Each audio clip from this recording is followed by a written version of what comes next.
Muito boa noite a todos nossos irmãos que estão na sintonia da nossa quarta aula.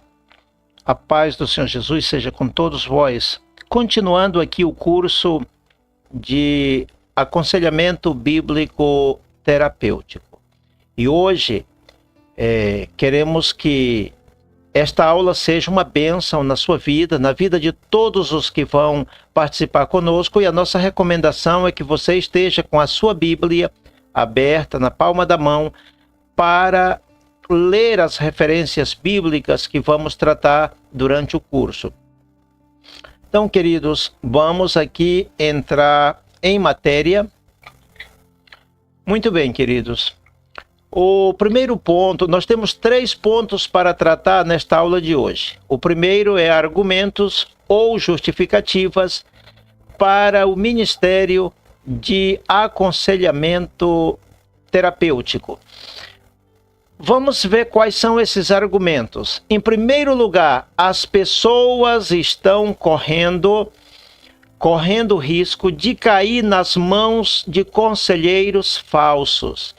É uma das coisas que tem bastante hoje. É preciso ter muito cuidado, até mesmo nas redes sociais, nas religiões, por todos os lados. Conselheiros falsos. A Bíblia cita um exemplo de um conselheiro chamado Aitofel, que era da confiança de Davi, mas o traiu, aconselhando Absalão a se rebelar contra o pai. Então precisamos ter cuidado. A Bíblia nos adverte em 1 Coríntios 15:33, dizendo que as más conversações corrompem os bons costumes. Então aí fica um alerta para nós. Precisamos ter cuidado com os conselheiros falsos. O que significa um conselheiro falso? Aqueles que dão maus conselhos, desviando as pessoas dos bons princípios. Eu poderia citar mais um exemplo no capítulo 13 do primeiro livro de Reis, quando o homem de Deus foi entregar a mensagem ao rei Jeroboão, e ele tinha instruções claras e precisas da parte de Deus sobre o que fazer e o que não fazer ali naquele lugar. Mas um conselheiro falso, que a Bíblia chama de profeta velho, conselheiro falso, orientou o homem de Deus, ele acreditou no conselho e caiu, pereceu. Um leão o matou. É um perigo quando a pessoa dá ouvido aos profetas velhos, que é diferente de um velho profeta, muito diferente. Outro argumento é que quem tem problema precisa ser ajudado. Isso aqui é fato, viu, meus irmãos? Todo mundo que tem problema precisa ser ajudado. Não existe ninguém que esteja passando por um problema que não precisa ser ajudado. Em Marcos capítulo 2, nós encontramos ali o paralítico que precisou de 4 pessoas para subir ele no teto da casa onde estava Jesus, abrir um buraco no teto para fazer aquele homem chegar até Jesus. Aquele homem por si mesmo jamais poderia chegar até onde Jesus estava. Ele precisou de ajuda. Outro exemplo é o paralítico lá, o coxo da Porta Formosa. Ele precisava ser ajudado. Logicamente, ali no caso, tanto do paralítico de Marcos capítulo 2, como do coxo da Porta Formosa, não são casos de ajuda psicológica, senão de ajuda física. Mas o importante, a ênfase que eu quero fazer aqui é que todo mundo que tem problema precisa de ajuda. Pedro não somente disse ao coxo levanta e anda, mas pegou ele pela mão e o ajudou. Todo mundo que tem problema precisa de ajuda. É bom memorizar isto. O argumento número 3, existem muitos conselheiros como Aitofel, perigoso, que dão maus conselhos, que desvia as pessoas dos bons princípios, dos valores morais e éticos. O argumento depois você lê essas passagens aí na Bíblia e você vai entender melhor. Não somente os novos convertidos precisam ser aconselhados, também os antigos na fé, inclusive as lideranças. Pastores, obreiros, pregadores, mestres, eles precisam de ajuda. Até o anjo precisou. Até o anjo Gabriel precisou de ajuda. Nós vamos falar disso mais tarde. O pastor precisa de ajuda, o líder precisa de ajuda, o pregador precisa de ajuda, o professor de escola dominical precisa de ajuda. Todo mundo precisa. E por mais importante que uma pessoa seja, e por muito experiente que seja na sua função, precisa de um mentor, precisa de um orientador, precisa de um conselheiro. Todo mundo precisa de ajuda. Lembre-se que os sábios também erram e os justos caem. Isso é fato, viu? A Bíblia diz em Provérbio 9:9, dá instrução ao sábio e ele se fará mais sábio. Não pense que sábio é aquele que sabe tudo. Ao contrário, sábio é aquele que reconhece que precisa saber mais. Olha que Salomão, quando orou pedindo a Deus sabedoria, já demonstrou sabedoria. Pedir sabedoria é uma prova de ter sabedoria, porque o que não tem sabedoria pensa que tem. Então, queridos, dá instrução ao sábio e ele se fará mais sábio. E a Bíblia diz em Provérbio 24:16, 7 vezes cairá o justo e se levantará. Assim que o justo cai. Tem uns dizendo que só cai os que já estão caídos. É mentira, cai é quem está de pé. É bom que você leia essas passagens. São muito claras, não tenho tempo para ler aqui com vocês. Olha, queridos, personagens importantes da Bíblia que erraram. Para que você veja que todo mundo erra. Adão foi criado perfeito, no entanto, errou. Isaac errou, Jacó errou, Moisés errou, Arão errou, fazendo bezerro de ouro, Josué errou, o rei Saul errou, o rei Salomão errou, o rei Roboão errou, Manassés errou, o rei Acabe errou. Todos os reis, todos os sacerdotes, todos os profetas do Antigo Testamento falharam. Também os apóstolos do Novo Testamento, todos falharam. Irmãos, todo mundo falha, todo mundo erra, todo mundo tem fraqueza, todo mundo tem fragilidade, todo mundo tem problema, todo mundo tem limitações, todo mundo precisa de ajuda. O que é que eu quero dizer com isso? Que nós devemos, como diz lá em Gálatas capítulo 6, versículos 1 e 2, levar as cargas uns dos outros. Esse é o princípio que nós precisamos pôr em prática. Continuamos. Agora vamos falar sobre os princípios universais sobre aconselhamento. Princípios universais, que é válido em qualquer país do mundo. O primeiro é: toda pessoa precisa de um mentor. Mas literalmente falando, irmão, toda pessoa. Mas pastor, é todo mundo? É todo mundo. Não, mas ali tem um que é PhD, ele precisa de um mentor. Ah, mas ali tem um que tem tantos doutorados, ele precisa de um mentor. Todo mundo precisa de um mentor, ou seja, um orientador, um conselheiro, um amigo, um professor. Ninguém sabe tudo, irmão. Não existe isso, não. Ninguém sabe tudo. Todo mundo precisa. Quando o evangelista Felipe perguntou ao eunuco da rainha Candace, entendes tu o que leis? Ele respondeu, como posso entender se não há quem me explique? Você viu que é preciso ter alguém que explique? E ali, Felipe foi um mentor para aquele homem. Um mentor, um conselheiro, um orientador. Outro princípio, os reis da antiguidade todos tinham seus conselheiros, absolutamente todos. É o rei quem toma as decisões, mas ele ouve os seus conselheiros. Imagina você e eu, nós precisamos ouvir conselheiros, mas também nós precisamos ser conselheiros uns para os outros. O terceiro princípio, a verdadeira função do terapeuta não é falar, é ouvir. Isso aqui você tem que memorizar, mentalizar, não esquecer. A função verdadeira do terapeuta não é falar. Geralmente nós temos a tendência de falar muito e pensamos que o segredo é falar muito. Não, não é. A Bíblia diz, sejam poucas as tuas palavras. A pessoa que está sofrendo com feridas na alma, ela não está precisando de um sermão. Ela está precisando ser ouvida. Pastor, então não posso falar nada? Não, não é que não pode falar nada, falar pouco. E a outra coisa é, o conselheiro terapêutico não deve tomar decisões pela pessoa. Deve apontar o caminho certo.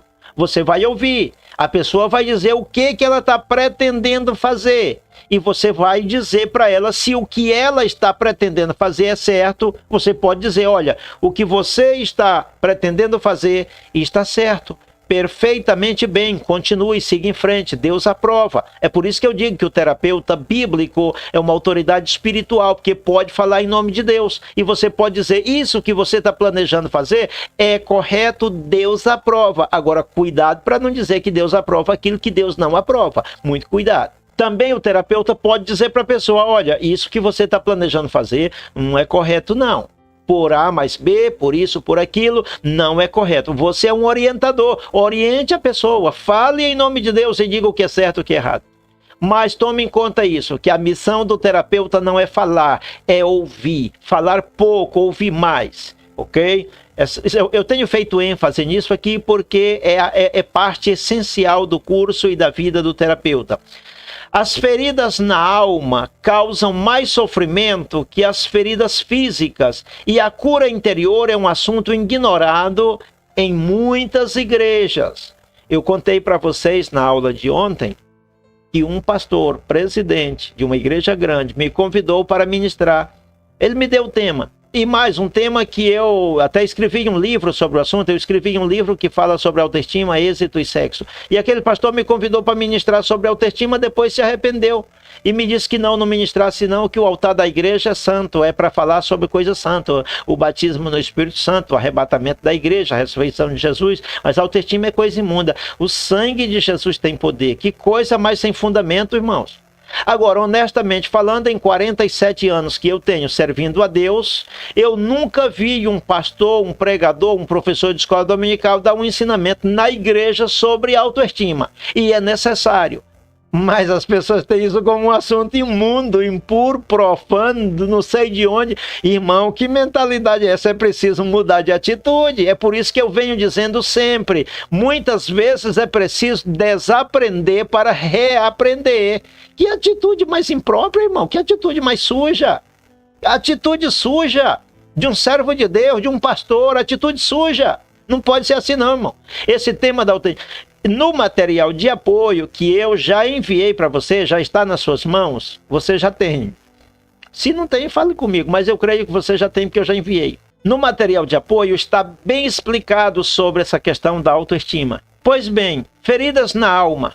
A igreja quase não dá... Não estou dizendo que um irmãozinho falou para mim que a missão da igreja é pregar o evangelho e não consertar casamentos desmantelados e nem curar ferida de ninguém, que se alguém tem ferida na alma, problema dele, e se tem ferida na alma é por falta de comunhão com Deus. Irmãos, essa atitude precária é triste e lamentável que no nosso meio tenha gente com essa mentalidade.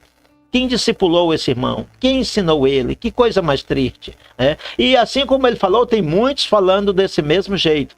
Então a igreja não tem feito ênfase na cura interior. É um assunto que devia ser bem tocado, uma tecla que devia estar sendo tocada constantemente, mas não é. Eu digo por experiência, por onde eu tenho passado, eu não tenho visto ninguém falando. Mas Deus tem me dado a graça de, por onde eu passo ministrando, falar sobre cura interior, ministrar cura interior e ver pessoas chorando, ver pessoas dando testemunho e dizendo que foram curadas na alma. Isso é parte do trabalho do terapeuta. A igreja deve fazer mais ênfase na cura da alma. Só faz ênfase na cura do corpo, na cura física. A cura física é boa, mas a alma também precisa ser curada. Em sexto lugar, falando aqui do sexto princípio, cerca de 99% das pessoas que vão a uma igreja. Por que vão para a igreja? Por que vocês creem? Vocês creem que se as pessoas estivessem bem, elas iriam à igreja? Ninguém iria à igreja, eu diria ninguém, estou generalizando, mas vamos dizer com algumas exceções. Quase ninguém, para não generalizar, quase ninguém vai à igreja estando bem. As pessoas que vão à igreja, por isso que eu coloquei aí cerca de 99%, elas têm problemas. Problemas pessoais, problemas interpessoais, problemas físicos, problemas emocionais, problemas de todo tipo. Agora, uma coisa que eu vou dizer para você, pregação não resolve problema de ninguém. Mas também você é contra os pregadores? Não, eu sou pregador também. Só quero deixar claro para você que pregação não resolve problema de ninguém.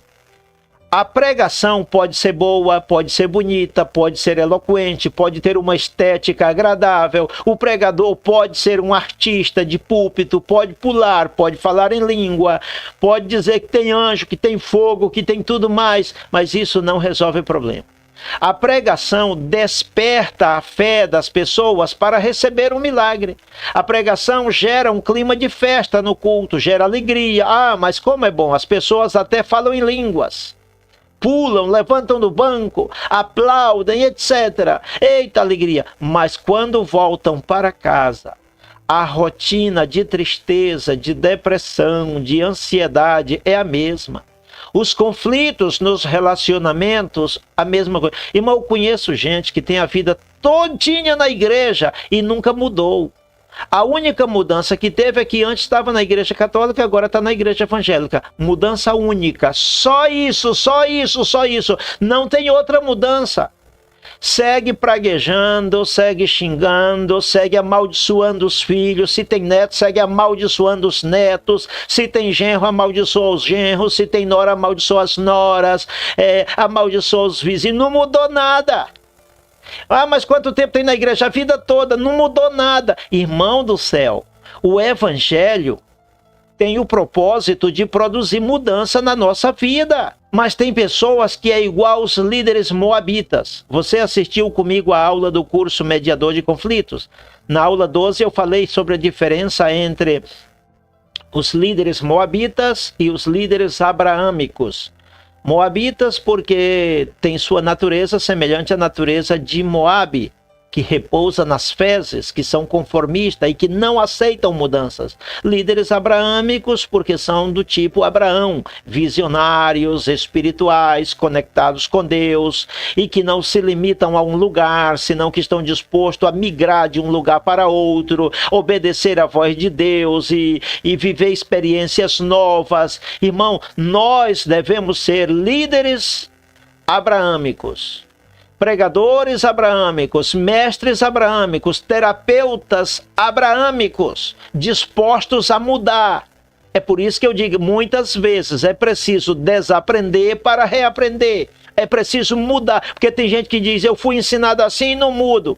Eu vou morrer assim. É moabita. O moabita repousa nas fezes, a gente lutando para trocar a fralda dele, ele diz, não, eu estou bem assim. É moabita, viu, irmão? A pessoa que não quer experimentar mudança é moabita. Pois bem, queridos, o conselheiro bíblico terapêutico não nasce, se faz por meio de um curso especializado para tal fim. Querer exercer essa função sem passar primeiro por um processo de preparação pode estragar tudo em vez de ajudar. Eu digo por experiência própria. Por graça de Deus, eu ajudo pessoas todos os dias na área da terapia, na área do aconselhamento. Pessoas me buscam, irmão, pessoas que não me conhecem pessoalmente, mas me conhecem de referência e me buscam pedindo aconselhamento, ajuda e tal, estão sofrendo, estão com o coração ferido e eu ajudo. Mas eu também tenho precisado de ajuda, eu também sou humano, eu também tenho sofrido na alma. No livro O Espírito Santo, meu terapeuta, que breve eu vou colocar nas mãos de vocês, que é parte deste curso, se chama assim, O Espírito Santo, meu terapeuta. Nele eu conto uma pequena parte da minha história, do meu testemunho, e vocês vão ver a minha experiência, as minhas dores me dão mais autoridade para ministrar esses assuntos que a faculdade que eu fiz.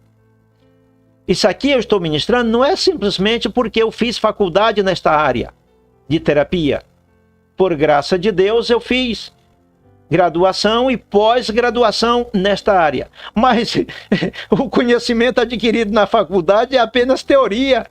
O que vale mesmo é na prática. E no meu livro vocês vão ver a minha história, as dores que eu tenho sofrido. E eu tenho precisado, no curso de mediador, eu contei que eu precisei de um mediador entre eu e o meu pai e não tive.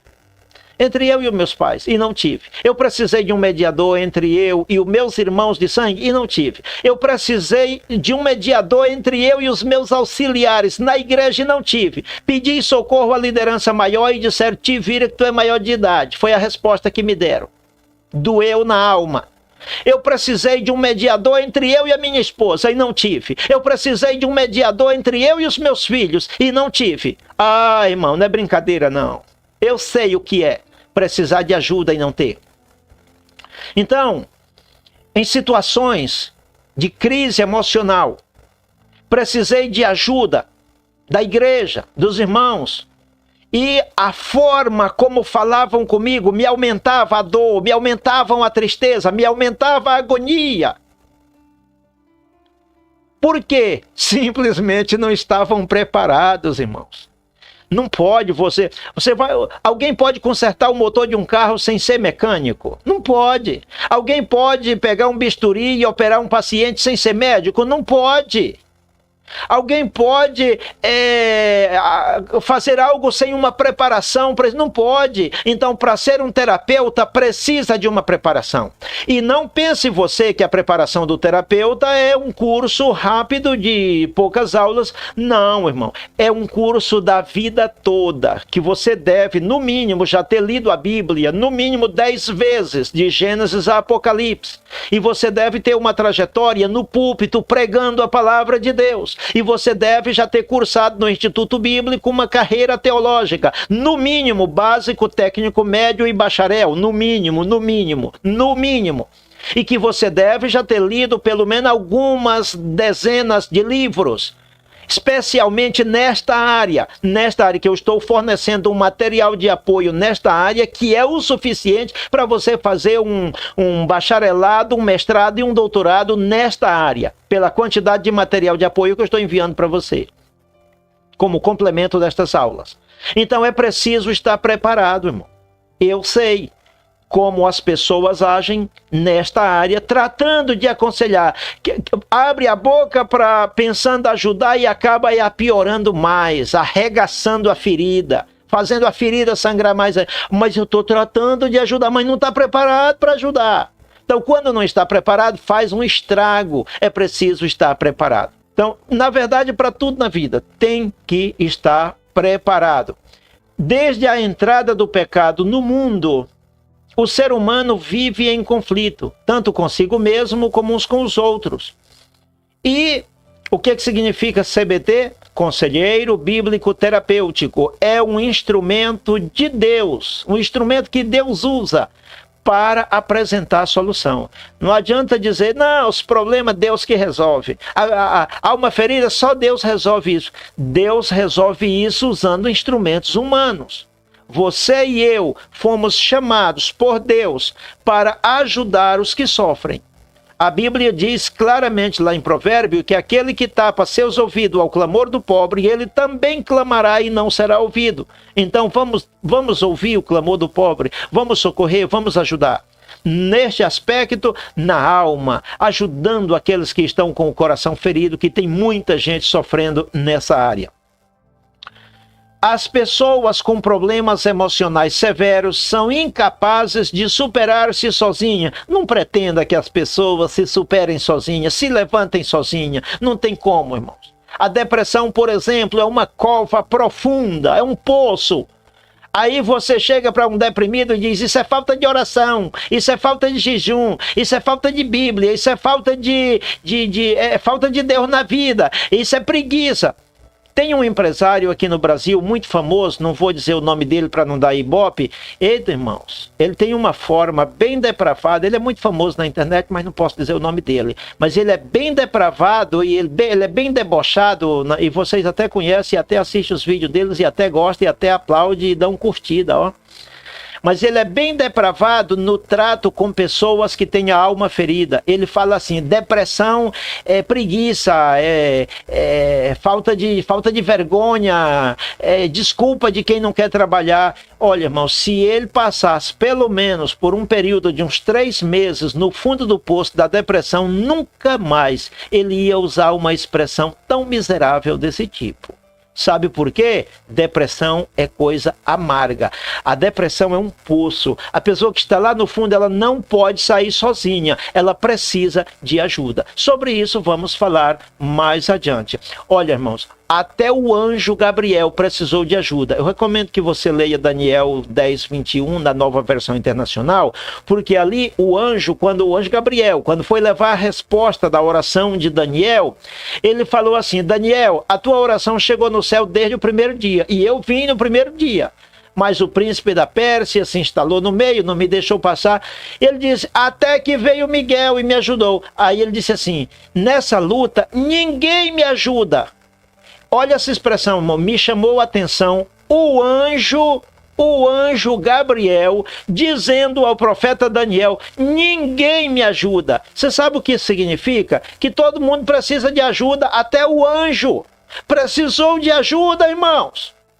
Na Nova Versão Internacional está mais claro, mais fácil de entender, quando ele diz, ninguém me ajuda, a não ser Miguel, o vosso príncipe. Aí eu fiquei meditando, Jesus, se até o anjo precisou de ajuda, muito mais eu preciso ser ajudado, você precisa ser ajudado, e os que estão à sua volta precisam ser ajudados. Sejamos nós uma mão amiga para aqueles que precisam da nossa ajuda. Já finalizando, queridos, o terceiro ponto é, Deus realmente se interessa em solucionar os nossos problemas. Isso aqui nós precisamos dizer para as pessoas, tá? Deus solucionou o problema de Adão e Eva. Você sabe disso, não posso explicar com detalhes, mas eu estou falando para pessoas adultas, para ministros, para pessoas que conhecem do assunto. Só de você ver a referência lá, você sabe a que eu me refiro. Deus solucionou o problema de Noé, Deus solucionou o problema de Abraão, solucionou o problema de Ló, solucionou o problema de José, solucionou o problema de Israel no Egito, solucionou o problema de Israel no livro de Juízes, solucionou o problema de Ana, solucionou o problema da viúva, solucionou o problema de Ezequias. Só de você ver a referência, você já sabe o que está escrito lá. Qual é a mensagem que você, usando essas referências, vai passar para os seus ouvintes? Que Deus tem o interesse de solucionar os problemas. Não adianta questionar Deus porque Deus permite os problemas. Você vive em um mundo controlado pelo príncipe das trevas. Essa é a verdade. Então, irmão, se você vive num território que não é seu, nós nesse mundo somos peregrinos, estrangeiros, forasteiros. Este mundo aqui jaz no maligno. Então é normal o surgimento dos problemas. Todo tipo de problemas. Então nós precisamos, unidos, como um corpo, nos ajudar mutuamente uns aos outros. Muito bem, queridos, chegamos à parte final desta aula por hoje, tá bom? Eu quero de coração agradecer a todos vocês por haver estado conosco. Amanhã continuamos com a próxima aula. Agradeço que você, além de assistir às aulas, leia as referências bíblicas que foram apresentadas e também o material de apoio que lhe está sendo enviado como complemento destas aulas. Deus abençoe a todos na paz do Senhor Jesus.